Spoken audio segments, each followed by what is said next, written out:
ఈ రోజాకి పని పాటు ఏమి లేనట్టుంది. అది ఏం మాట్లాడుతుందో, అసలు ఏం ఆలోచిస్తుందో ఏం అర్థం కావట్లేదు. మాట్లాడితే మొన్న ఏడ్చుకొని కూర్చుంది, ఇలాగన్నారో అలాగన్నారో అనేసి.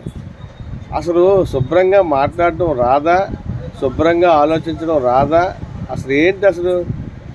దాన్ని ఎవరైనా హాస్పిటల్లో చూపించండి. ఎందుకంటే ఇప్పుడు జగన్ ప్రభుత్వం 2029లో వస్తుంది. తప్పు చేసేవాడికల్లా శిక్షిస్తారు, మామూలుగా ఉండదు అని మాట్లాడుతుంది. ఇలాంటి పనికిమాలినోళ్ళని జగన్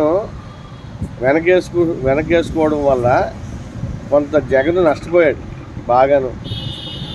ఎందుకంటే ఎవరైనా మీడియా ముందుకు వచ్చి ఇప్పుడు ప్రభుత్వం ఈ పథకాలు ఈ అభివృద్ధి చేస్తుంది, మేము 2029లో వచ్చాక ఎంతకంటే ఎక్కువ చేస్తాం అని చెప్పాలి. మొన్న 2019లో చెప్పారు చూడు అబద్ధాలు. మొన్న అలాగైనా చెప్తే జనాలకు తెలుసు నిజాలా అబద్ధాలు అన్నది.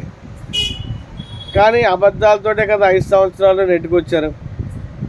5 సంవత్సరాలు అబద్ధాలే, అన్యాయం అక్రమం అబద్ధాలు.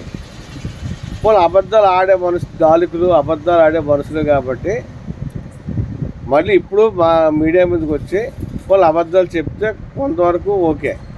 అంతేగాని 2029లో వస్తాము, తప్పు చేసేవాడికల్లా డోలు తీర్చేస్తాం, అమెరికా వెళ్ళిపోయినా వదలం, లండన్ వెళ్ళిపోయినా వదలం అని ఒక పక్క రోజా, ఒక పక్క జగను చెప్తుంటే హాస్యాస్పదంగా ఉంది.